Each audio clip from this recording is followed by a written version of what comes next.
September 21, 1972, ating gunitain ang isa sa pinakamadilim na bahagi ng ating kasaysayan bilang bansa at bilang mga mamamayang Pilipino. September 21, 1972, 52 years ago, ibinaba ni Marcos Sr., ang diktador at mandarambong, ang Batas Militar or Martial Law, Proclamation 1081, kung saan sa loob ng 2 dekada, 70,000 ang ikinulong ng walang rason at 35,000 dito ay either na-tortured or ginahasa or pareho, vote.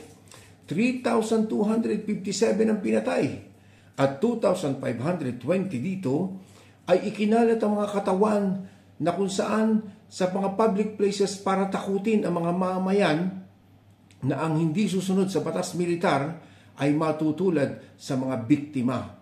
737 ang mga desaparecidos na from 1972 to present ay hindi pa at hindi na muling nakita pa. 10 bilyon dolyar ang ninakaw sa kaban ng bayan. Kaya ang ating sigaw, never again, never forget sa martial law.